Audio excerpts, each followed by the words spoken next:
Again, rectilinear motion's second part, that is uniform acceleration. Rectilinear motion with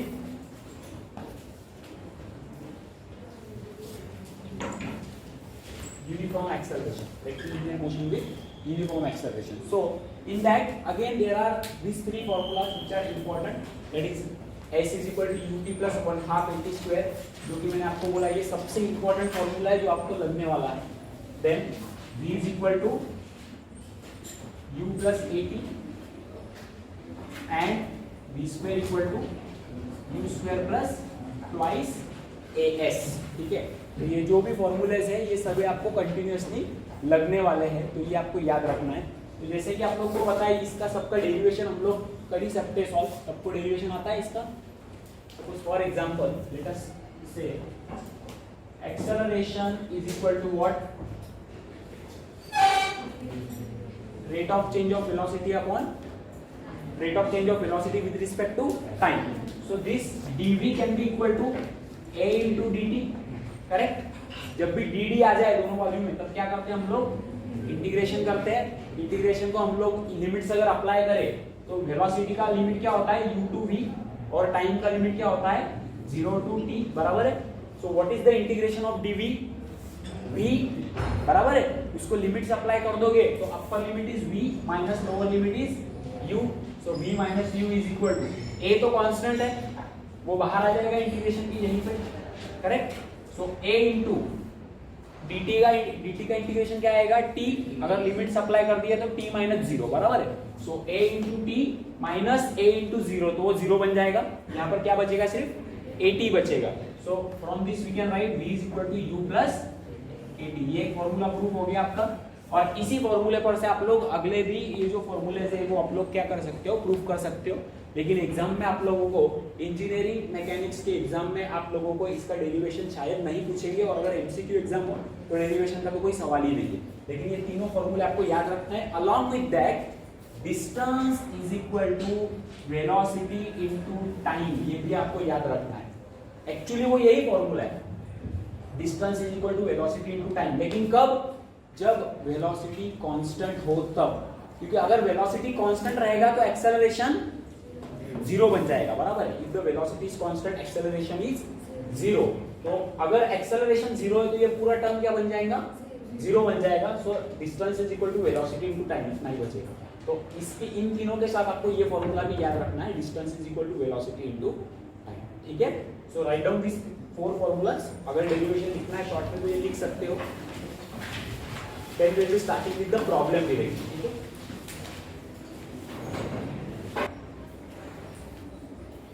Take down problem. A car A starts from point O. A car A starts from point O and accelerates. A car A starts from point O and accelerates at constant rate of 0.75 meter per second square. 0.75 meter per second square, full stop. A short time later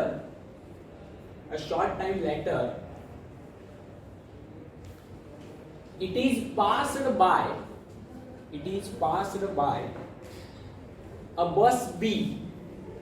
It is passed by a bus B which is traveling in opposite direction.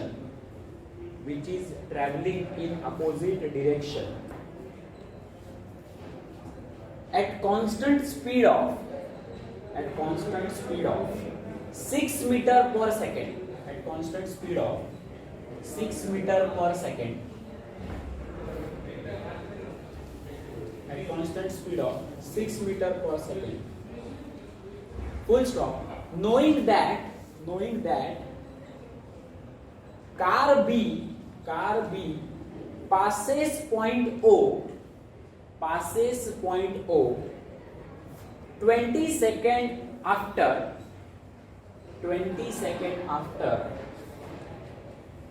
car A started from there.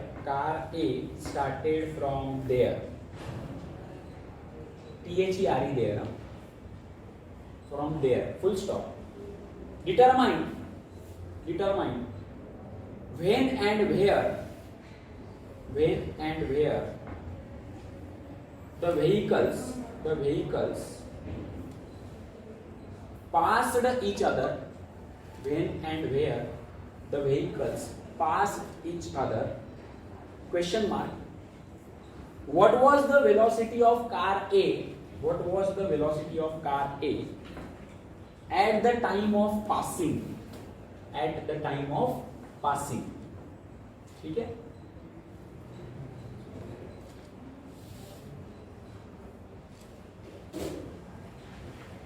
तो इसका meaning ये है कि एक car है, यहां से एक पॉइंट O है, यहां से कार A स्टार्ट होने वाला है, ठीक है?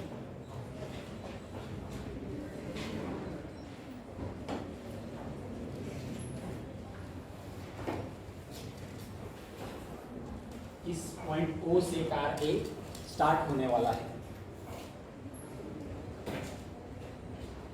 कार स्टार्ट होने वाला है मतलब कार का इनिशियल वेलोसिटी 0। मैंने बोला था आपको amusement, if the stone is dropped, released, allowed to fall, starting from rest, तो इनिशियल वेलोसिटी इज 0। तो ये पॉइंट O कार A का वेलोसिटी हो गया 0 और एक्सेलरेशन उन्होंने दिया है शायद 0.75 metre per second square.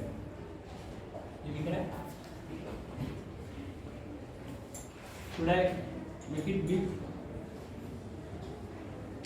So for car A, U will be 0 and A will be 0.75 meter per second square. This is the information about car A. Now, उसके बाद a short time later it is passed by bus B, मतलब वो जो opposite direction से जो बस आ रहा है वो बस उसको पास कर रहा है कुछ टाइम के बाद, और वो बस का जो स्पीड था वो दिया है उन्होंने 6 मीटर पर सेकेंड। उसका स्पीड जो है वो कांस्टेंट है, तो एक्सेलरेशन क्या हो जाएगा 0। चलो एक्सेलरेशन क्या हो जाएगा 0 हो जाएगा।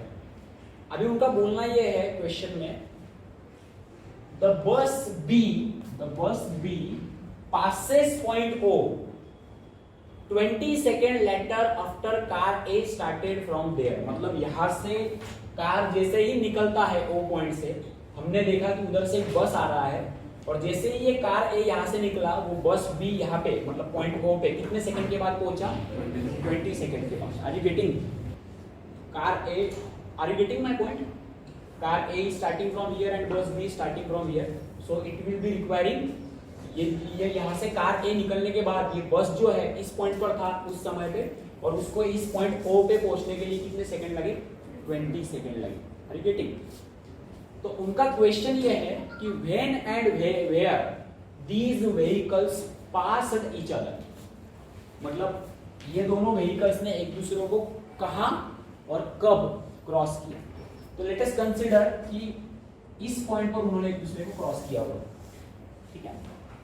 Late us consider this point as ये इतना डिस्टेंस d हम लोग मान के चलेंगे। Can you find out this total distance, initial distance between the car and the bus? We can write here initial distance between, so initial distance between car A and bus is कितना रहेगा? कोई बता सकता है कि कैसे निकाल सकते हैं हम लोग? देखो बस का जो वेलोसिटी है, बस यहाँ पर था उस पॉइंट पे जब कार यहाँ से निकला, और बस का वेलोसिटी क्या है कांस्टेंट है 6 मीटर पर सेकेंड, और बस को पॉइंट O पर मतलब जो डिस्टेंस हम लोगों को निकालना है उस पॉइंट पर पहुंचने के लिए 20 सेकेंड लगते हैं। तो हम लोग बोल सकते हैं distance is equal to velocity into time if the velocity is constant. If the velocity is constant, distance is equal to velocity into time. तो बस का velocity तो constant ही है। Are you getting? So can I say that 6 into 20 is equal to 120 metre? Bus का speed है 6, point O पे पहुंचने के लिए उसको कितना टाइम लगता है 20 seconds. So 6 into 20 will be 120 metre, correct? So this is one initial distance between car A and bus is 120 meter. Now, if this is d, this would be 120 minus. Are you getting? Are you getting? So therefore now figure बहुत important बन गया अपने लिए। D आ गया, हम लोगों का भी क्वेश्चन ये है कि हम लोगों को डी फाइंड आउट करना है और कब उन्होंने एक दूसरे को क्रॉस किया, मतलब वो टाइम भी फाइंड आउट करना है।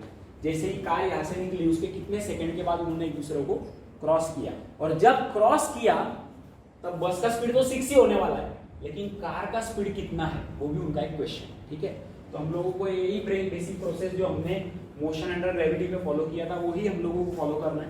Let us consider now for car A, for car A. Now you tell me, what is the information given to you? U is 0, A is 0.75. So we know the formula. S is equal to ut plus 1/2 of 80 square. So S कितना होगा car के लिए? D, क्योंकि हम लोगों को crossing point तक का ही पूछा है उन्होंने, उसके आगे का कोई पूछा है क्या उन्होंने? नहीं. So distance will be D is equal to initial velocity of the car. तो ये पूरा टर्म बन जाएगा 0, इधर बचता है 1/2 into 80 स्क्वायर, ए दिया है उन्होंने 0.75 और टी स्क्वायर हम लोगों को पता नहीं है, तो 0.75 divided by 2, d is equal to 0.375 T square. इसको मैं दे दूं इक्वेशन नंबर 1, इसको देता हूं मैं equation number 1। Now similarly let us go for bus now. ठीक है, ये हो गया D for car, is it correct? Now let us go for the bus now. Tell मी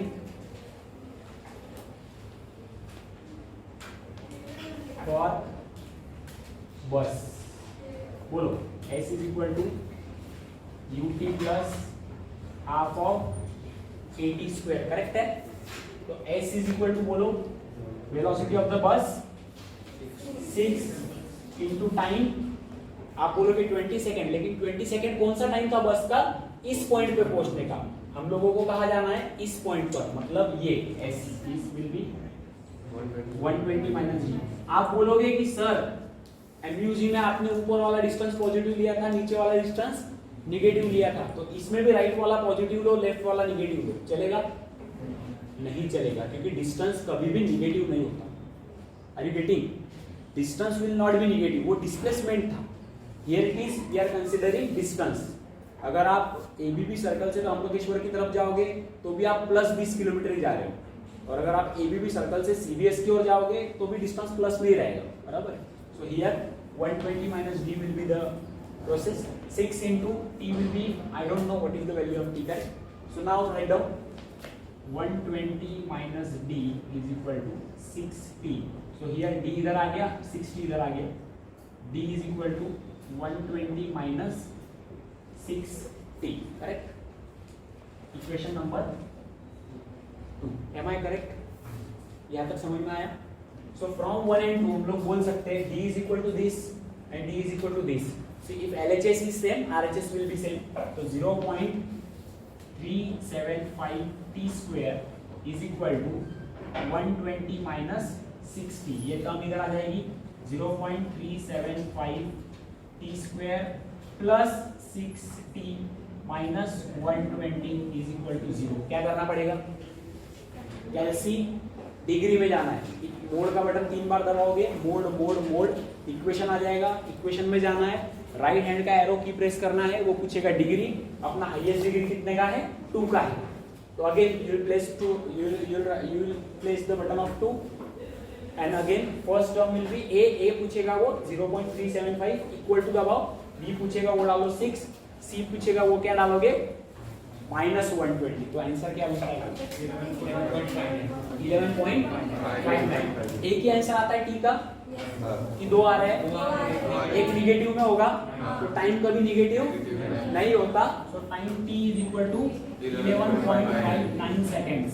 इसका मतलब कार जब स्टार्ट हो जाएगी उसके 11.59 सेकेंड्स के बाद वो एक दूसरे को क्या करने वाले हैं? क्रॉस करने वाले हैं। और उनका सेकेंड क्वेश्चन क्या है? When and where. तो व्हेन तो आ गया, कब? 11.59। अभी वेयर मतलब डिस्टेंस, कहां पे क्रॉस करेंगे, तो डी निकालना है। तो ये जो 11.59 सेकेंड्स है वो आप इस इक्वेशन में डाल दो या फिर फर्स्ट इक्वेशन में डाल दो, आपको क्या आ जाएगा? डी आ जाएगा, करेक्ट? वो कितना आता है बोलो? कितना 50.3, तो 50.3 डिस्टेंस है तो यूनिट क्या रहेगा मीटर, तो ये भी आ गया।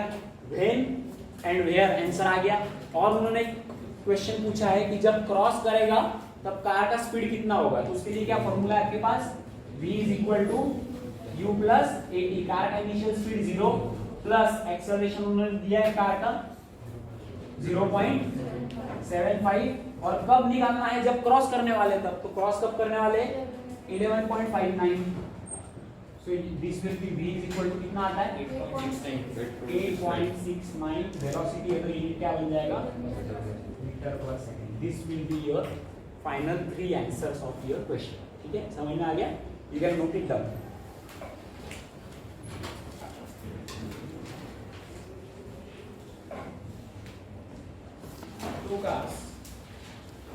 Two cars moving in the same directions, two cars moving in the same directions, two cars moving in the same direction are 150 meter apart, are 150 meter apart.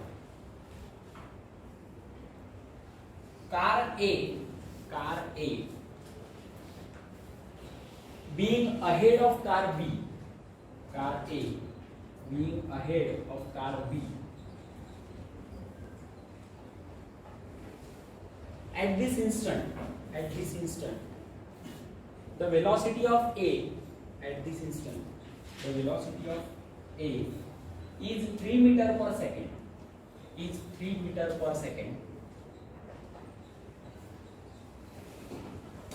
and constant acceleration is 1.2 meter per second square, and constant acceleration is 1.2 meter per second square, full stop. While the velocity of car B, while the velocity of car B is 30 meter per second, is 30 meter per second, and uniform retardation is 0.6 meter per second square. Retardation मतलब क्या, negative acceleration और deceleration बोल सकते हो उसको।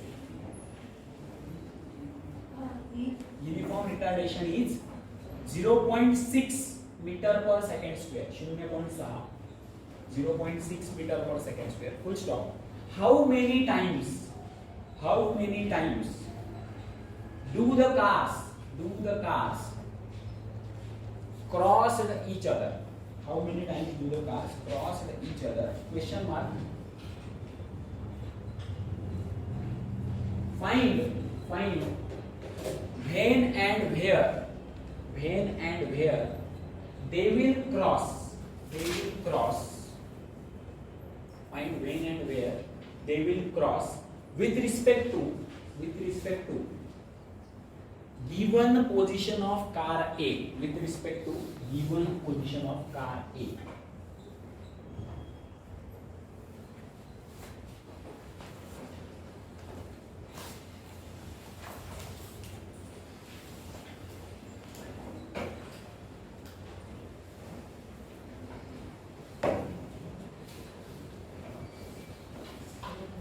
So now let us again draw the figure and try to understand the problem, the meaning of the problem. उनका ये बोलना है कि दो कार है जो एक ही डायरेक्शन में चल रही है,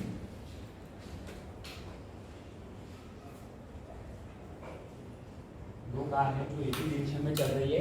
car A being ahead of car B, मतलब कार A जो है वो B से आगे है गिवन इंस्टेंट पे, ठीक है। उसके बाद उनका बोलना है कि कार A के बारे में उन्होंने इंफॉर्मेशन क्या दिया है, बोलो। It's speed is 3 meter per second and acceleration is 1.2 meter per second square दिया है। सिमिलरली कार B का जो स्पीड उन्होंने दिया है, initial speed of car B वो दिया है 30 मीटर पर सेकेंड, और उसका रिटार्डेशन मतलब नेगेटिव एक्सेलरेशन, तो इसको यहाँ पे माइनस दिखाना पड़ेगा। अगर मैंने प्लस दिखाया तो वो भी एक्सेलरेशन ही हो जाएगा, स्पीड बढ़ाना ही हो जाएगा ना वो। उसको डिनोट कैसे करेंगे? तो निगेटिव से करेंगे।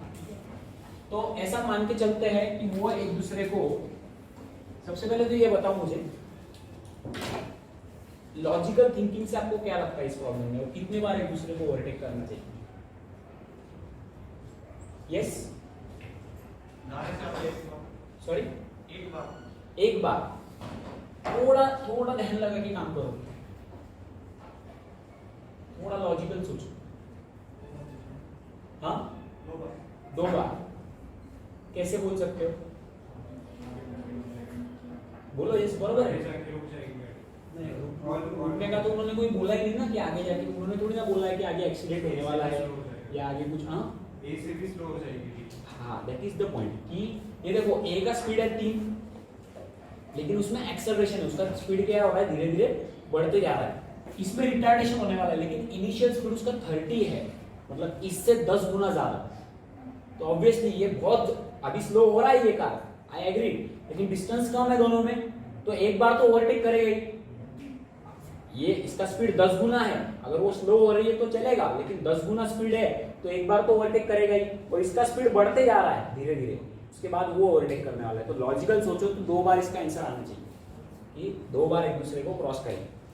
अगर हम लोगों ने कोई इक्वेशन सॉल्व किया और उसमें टाइम का आंसर आया एक पॉजिटिव और एक निगेटिव, तो आप लोग क्या करते हो? जो पॉजिटिव है वो कंसीडर करते हो। अगर एक पॉजिटिव आया और एक 0 आया तो भी आप लोग पॉजिटिव ही कंसीडर करते हो, लेकिन अगर दोनों पॉजिटिव आए तो कौन सा कंसीडर करने का? अगर दोनों पॉजिटिव आ रहे हैं इसका मतलब दोनों आंसर करेक्ट है, तो वही इसमें होने वाला है। आपको समझ में आ रहा है? क्योंकि लॉजिकली हमको समझ में आ गया कि पहले ये ओवरटेक करेगी फिर ये ओवरटेक करेगी। Are you getting my point? तो लॉजिकली 2 अगर हमारे आंसर आ रहे हैं तो हमारे टाइम भी कैसे आने चाहिए? 2 पॉजिटिव वाले आंसर आने चाहिए। अगर वैसा हो गया तो समझ जाने का कि हमने जो सोचा वो करेक्ट है। Are you getting? तो लेट अस कंसीडर, हम लोग मान के चलते हैं कि वो एक दूसरे को पहली बार, आगे क्या होगा मुझे नहीं पता, लेकिन फर्स्ट टाइम वो एक दूसरे को यहाँ पर क्रॉस करने वाले हैं, इस पॉइंट पर। दोनों आगे जा रहे हैं ना, तो आगे जाके क्रॉस करेंगे, किधर को ओवरटेक करेंगे। तो ये मैं मान के चलता हूं कि यहां से ये डिस्टेंस होगा डी पे। तो मुझे बताओ बी से ये डिस्टेंस कितना हो जाएगा? ये वाला, ये सॉरी, ये total distance from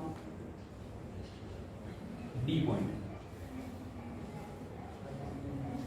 150 plus D, 150 दिया है ना उन्होंने, दोनों का इनिशियल डिस्टेंस कितना है? 150।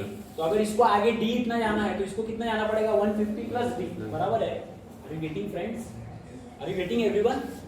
हाँ, so now this is car A, इतना डिस्टेंस जाने वाला है, और कार बी को इसी पॉइंट पर आने के लिए 150 प्लस डी इतना डिस्टेंस जाना पड़ेगा। तो बस हम लोगों को आगे का सब पता है। फॉर कार ए बोलो S is equal to ut plus half of 80 square. तो बोलो S कितना है कार के लिए, A के लिए? D is equal to, बोलो फटाफट, 3। टाइम पता है क्या कब पहुंचने वाला? नहीं, keep it as it is, T plus 1/2 into acceleration दिया है 1.2 टी स्क्वायर, तो ये बन गया d is equal to 3t plus 1/2, इसको कर लो ना, 0.6 टी स्क्वायर। इसको आगे सॉल्व नहीं कर सकते, equation number 1। Again for car B बोलो, फॉर्मूला वही, s is equal to ut plus half 80 square. s कितना रहेगा? Very nice, 150 plus d is equal to u कितना रहेगा कार बी के लिए? 30। वेरी नाइस, 30 इंटू t वही रहने वाला है, स्मॉल t, क्योंकि जब दोनों साथ में पहुंचेंगे तभी तो क्रॉस करेंगे एक दूसरे को।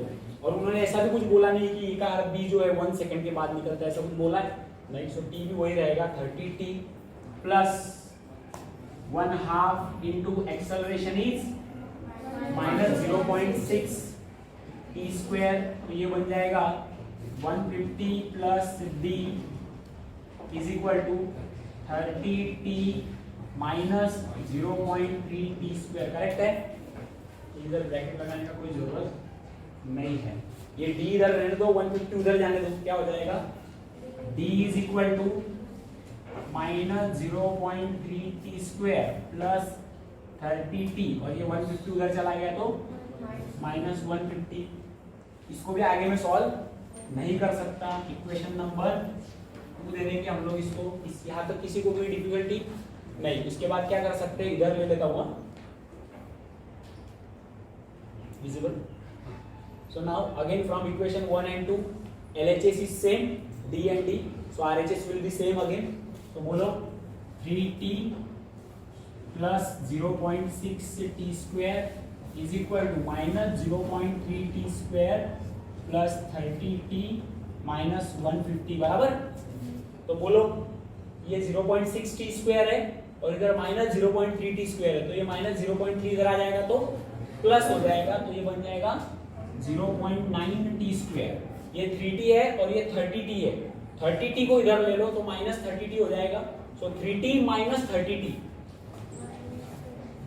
माइनस 27t और ये माइनस 150 इधर आ गया तो प्लस 150 बन जाएगा इज इक्वल टू, इधर कुछ नहीं बचा तो 0 बचा। अभी ये इक्वेशन आप लोग कैलसी में फिर से उसी मेथड से सॉल्व करना है। मोड का बटन 3 बार, इक्वेशन में जाओगे, राइट हैंड का एरो की प्रेस करो, डिग्री आएगा, degree highest is 2, again place that all this value a is 0.9, b is minus 27 and c is 150, so t is coming out to be 22.6 seconds or 7.36 seconds। दोनों भी answer कैसे है, positive है। इसका मतलब जो हमने सोचा था वो बराबर है। पहले 7.36 सेकंड के बाद कार बी ओवरटेक कर लेगा कार ए को, और फिर जैसे ही वो टाइम बढ़ता जाएगा आगे तो 22.6 टाइम होने के बाद कार ए फिर से कार बी को ओवरटेक करेगा। Are you getting? तो अगर 2 बार ओवरटेक करने वाला है तो डिस्टेंस भी 2 होना चाहिए।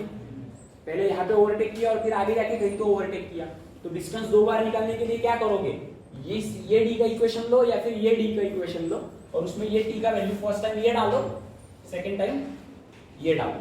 समझ में आ रहा है? ये जो इक्वेशन नंबर 1 है इसमें टी का वैल्यू दोनों जगह पे पहले ये डालने वाले हो आप 7.36 और फिर इसी इक्वेशन में दोनों टी का वैल्यू आप लोग क्या पुट करने वाले हो 22.6। तो आपको दोनों डिस्टेंस भी मिल जाएंगे कि वो दोनों ने एक दूसरे को कहां पर ओवरटेक किया। क्या आता है वो भी बताइए।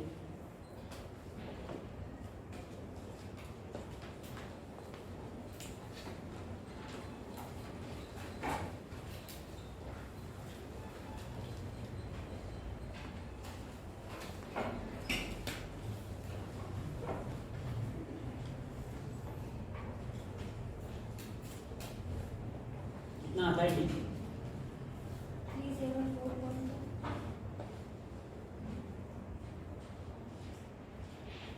The answer for the D is 54.58।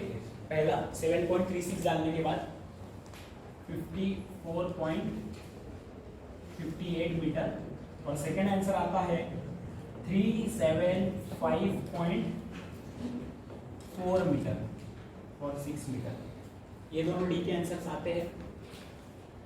पहले हमेशा ये वाला वैल्यू डालना है 7.36 क्योंकि पहले टाइम ये आने वाला है ना, उसके बाद ये आने वाला है। समझ में आ रहा है? वो भी करेक्ट है, अगर पहले ये भी लिख लो और फिर ये लिख लो तो भी करेक्ट है, कोई प्रॉब्लम नहीं। पहले इधर ओवरटेक किया बाद में आगे के डिस्टेंस पे वो समझ में आता है, उससे कोई प्रॉब्लम नहीं, लेकिन ये स्टैंडर्ड रहता है थोड़ा सा, तो इस तरीके से लिखना।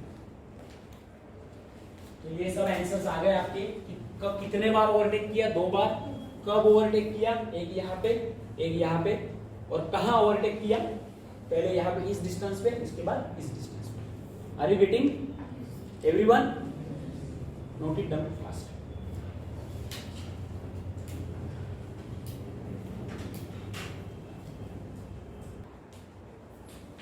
थियोरेटिकल जो पार्ट है, टेक्स्ट बुक आपको मैंने बताया है, बुक्स बताई है, तो वो आप लोगों को क्या करना है, वो आप लोगों को थियोरेटिकल पार्ट उसमें से पढ़ते हुए जाना है। जैसे डेफिनेशंस हो गया, एमसीक्यू पॉइंट ऑफ व्यू थोड़ा बहुत आपको पता होना चाहिए, तो वो पढ़ लीजिए सब।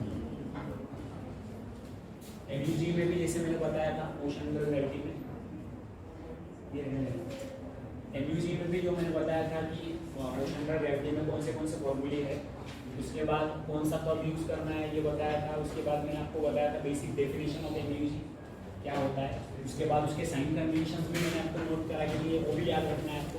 वो भी एमसीक्यूज में पूछ सकते हैं, ठीक है। और जो बचा हुआ थ्योरेटिकल पार्ट है वो तो आपको पढ़ना ही होगा। जैसे फर्स्ट पीरियड में हमने देखा था कोप्लानर फोर्स, उसमें क्या पढ़ना था आपको, which are the different types of force, उनका डेफिनेशन, मतलब कोप्लानर फोर्स कौन से होते हैं, कॉन्करेंट फोर्स कौन से होते हैं, non coplanar, non concurrent, collinear, non collinear, parallel, like parallel, unlike parallel, ये सब टाइप ऑफ फोर्सेस का डेफिनेशन आपको पढ़ के रखना है। उसके बाद सेपरेट में आपको सभी फॉर्मूले याद रखना है। फॉर्मूले वो पूछ सकते हैं, फॉर्मूले का टेबल मैंने आप लोगों को ऑलरेडी भेजा हुआ है, ठीक है। तो वो भी आपको साइड बाय साइड कंटिन्यूअसली पढ़ते रहना।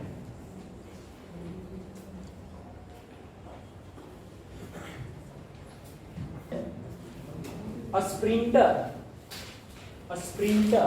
S-P-R-I-N-T-E-R, sprinter, in a 100-meter race, तो स्प्रिंटर मतलब क्या हो गया,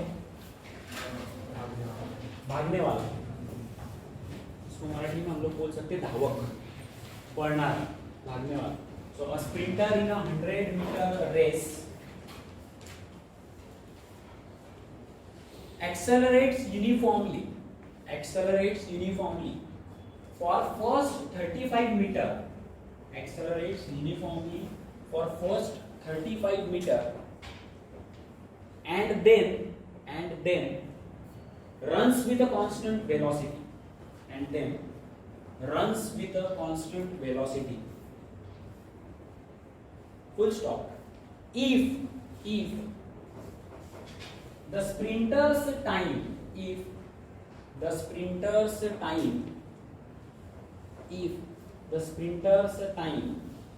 for the first 35 meter is 5.4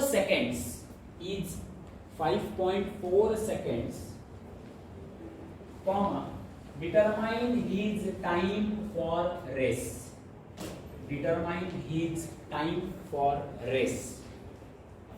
मतलब रेस में टोटल कितना टाइम लगता है वो पूछ रहे हैं।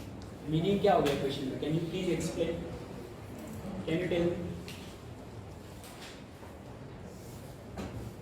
एनीवन?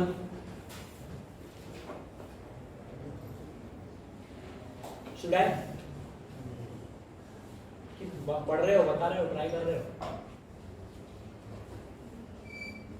ओके, क्वेश्चन का मीनिंग ये है कि एक 100 मीटर का रेस चल रहा है, उसमें एक जो स्प्रिंटर है, मतलब जो भागने वाला है, वो पहले जो 35 मीटर है उसका स्पीड कॉन्स्टेंटली बढ़ते जाता है, एक्सेलरेशन है उसके अंदर, कुछ है, पता नहीं कितना है, लेकिन कांस्टेंट एक्सेलरेशन से उसका स्पीड जो है वो चेंज हो रहा है, मतलब बढ़ते जा रहा है।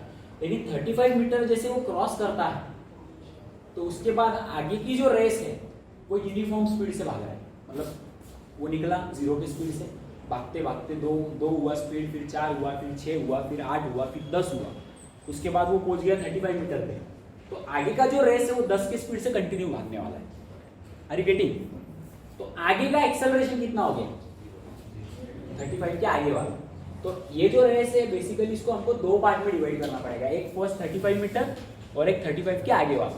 सो मैं बोल सकता हूँ क्या कि S1 is equal to 35 metre, चलेगा। उसके बाद acceleration for the first 35 meter कितना है, दिया नहीं है, पता नहीं वो भी, और कुछ दिया है? हाँ, मतलब उन्होंने क्वेश्चन पूछा है कि टोटल टाइम ऑफ रेस कितना है, तो टोटल टाइम मतलब 0 से लेके 100 तक पूछ रहे हो, तो 0 से लेके 35 तक उसको कितना टाइम लग रहा है, 5.4 सेकेंड्स। समझ रहे हो बात को? 35 मीटर वाला जो टाइम है उसको मैं T1 कंसीडर कर रहा हूँ, उसके आगे वाले पॉइंट को मैं T2 कंसीडर करने वाला हूँ टाइम को। तो टोटल टाइम कितना हो गया, T1 प्लस T2। समझ में आ रहा है? Are you getting friends? तो अगर पहला S1 अगर 35 है तो S2 कितना होना चाहिए, 100 मीटर का रेस है 65, वेरी गुड, बराबर। और उसके बाद क्या होने वाला है, वो 35 मीटर के बाद वो कांस्टेंट स्पीड से भागने वाला है। तो मेरे को पता है S2 is equal to distance is equal to velocity into time, t2 जितना टाइम लगने वाला ना, ये अब इधर का भूल जाओ, 65 मीटर के लिए ये कांस्टेंट स्पीड से भागने वाला है, तो ये अब इसमें एक्सेलरेशन आएगा क्या, s is equal to ut plus half of at square, लेकिन एक्सेलरेशन कितना है, आगे की रेस के लिए एक्सेलरेशन 0 है, तो ये बन गया। तो मुझे बताओ ये t2 के लिए आप लोग क्या कर सकते हो, s2/v बराबर है, मतलब अगर मुझे s2 मिल जाए जो है मेरे पास, अगर मुझे वेलोसिटी मिल जाए 35 मीटर के बाद वाला वेलोसिटी, तो मुझे t2 मिल जाएगा, और t2 अगर मैं t1 में ऐड कर लूँ तो मेरा काम हो जाएगा। अभी ये वेलोसिटी कैसे निकालने का, इसके लिए ये रेफरेंस यूज करना है मुझे, ठीक है। तो क्या करोगे बोलो, सेम वही formula, s is equal to ut plus half at square बराबर है, यहाँ पे s1 है, हम लोग सिर्फ इतने ही 35 मीटर के बारे में ही सोचने वाले हैं अभी, तो s1 इज इक्वल टू बोलो कितना है 35, u स्टार्ट हो रहा है ना, स्टार्ट हो रहा है तो 0 प्लस 1/2 इंटू बोलो एक्सेलरेशन पता ही नहीं ना, स्टार्ट हो रहा है वहां से और एक्सेलरेट यूनिफॉर्मली, लेकिन कितना पता नहीं है, और उसको टाइम कितना लग रहा है 35 मीटर तक पहुंचने के लिए, 5.4 सेकेंड्स बराबर है, एम आई करेक्ट। तो अगर ये सॉल्व कर लोगे तो आपको क्या मिलने वाला है, एक, तो ऐसा करते हैं, क्या कर सकते हैं इसमें, ये 0 तो गायब हो जाएगा बराबर, तो ये 2 से या तो इसका स्क्वायर करके इसको डिवाइड करो या फिर इसको मल्टीप्लाई कर लो, 70 इज इक्वल टू बोलो 5.4 का स्क्वायर 29.60 बराबर इंटू a, तो a is equal to 14 2 point something, 70 divided by 29.16 2.4 meter per second square, ये आ गया एक्सेलरेशन बराबर। और अगर एक्सेलरेशन आ गया तो अपना काम हो गया, क्योंकि हम लोगों को पता है, हम लोगों को 35 मीटर इनिशियली 0 से निकला, भागते भागते भागते भागते स्पीड चेंज हो गया, वो बन गया v, और उसके बाद वो कांस्टेंट भागने वाला है, तो ये v फाइंड आउट करने के लिए हम लोग क्या कर सकते हैं, v is equal to u plus 80, तो v इज इक्वल टू बोलो u कितना 0, एक्सेलरेशन कितना 2.4, कब 5.4, तो ये हो गया आपका final velocity, v is equal to बोलो 12.96 मीटर पर सेकेंड, ये बन गया आपका v। अब ये v यहाँ पे प्लेस कर दो, उसके बाद ये लिखना है s2 इज इक्वल टू ये सब, तो t2 इज इक्वल टू बोलो s2 है आपका 65 और वेलोसिटी क्या बन गया है 12.96, तो 12.96 5.01 seconds, correct? Therefore, total time of race is equal to t1 plus t2, so 5.4 plus 5.01, ये हो गया 10.41 seconds. This is your final answer. Total time of race. This will be your final answer. Getting?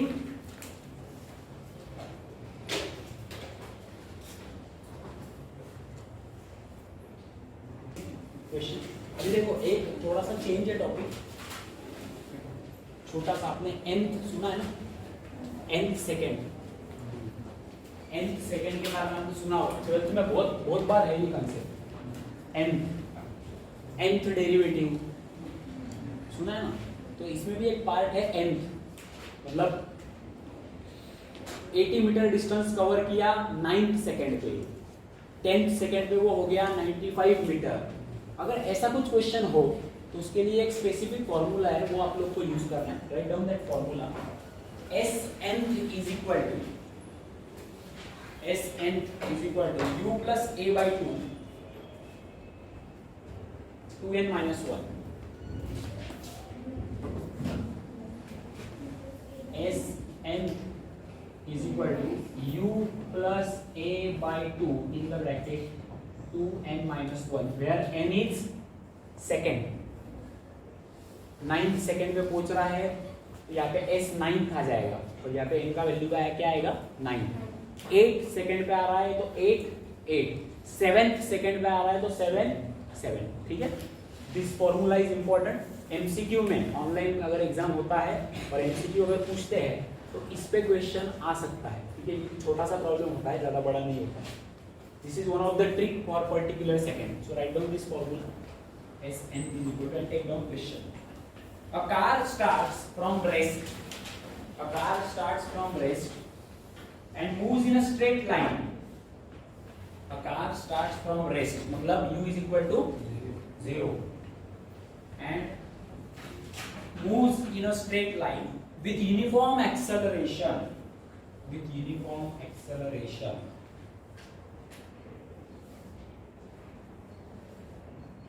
Full stop. It covers 80 meter.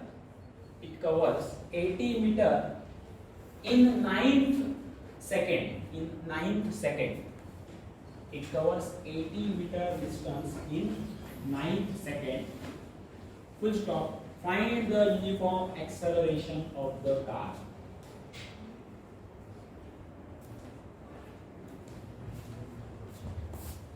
Find the uniform acceleration of the car.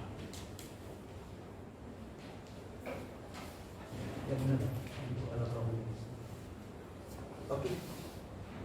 nth वाला problem तो क्या दिया है उन्होंने, बोलो। Given data बोलो। u is equal to 0, initial starts from rest बोला है तो u is equal to 0 और बोल रहे वो कि 80 मीटर डिस्टेंस कवर करता है। डिस्टेंस कितने सेकंड में? 9th second. तो हम लोगों को ये फॉर्मूला तो पता ही है। उसके बाद ये फॉर्मूला लिखना है नीचे, s nth is equal to u plus a by 2 into 12 minus 1। तो s 9th लेना है हमको। यहाँ पे वो कितना है 80 meter is equal to initial velocity 0 a by 2 2 into n मैंने बताया आपको सेकेंड का टाइम, मतलब कौन सा सेकेंड है तो 9th सेकेंड है वो, तो इसलिए into 9 minus 1। So 80 is equal to, बोलो ये 0 कट गया, a by 2 in the bracket 18 17 बन गया, तो ये बन गया 80 is equal to 8.5 a। So a is equal to 80 upon 8.5 कितना 9.41 meter per second. This is your answer. खत्म प्रॉब्लम। तो ये पूछ सकते हैं, ऐसे टाइप का जो एमसीक्यू है वो एग्जाम में वो लोग पूछ सकते हैं। या हो सके वो आपको 2 डिस्टेंस दे दे, 2 सेकेंड्स दे दे और एक्सेलरेशन या वेलोसिटी कुछ पूछ ले, तो वो आपको रिलेट करके प्रॉब्लम सॉल्व करना है। बुक में और कुछ ऐसे प्रॉब्लम्स दिए हैं, वो भी आपको पढ़ना है, प्रॉपरली स्टडी करना है। And if you have any doubt you can ask me any time, ठीक है। आपके पास फोन नंबर है, you can call me, you can ask me any question, ठीक है। If you have any doubt right now you can ask.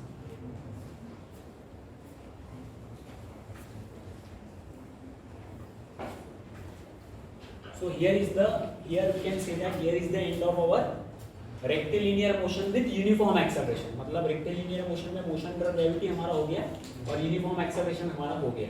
Next lecture में we will see constant acceleration, ठीक है, sorry variable acceleration. Uniform मतलब ही constant. अभी हम लोग को नेक्स्ट लेक्चर में क्या देखना है, वेरिएबल एक्सेलरेशन देखना है। Okay, so thank you very much.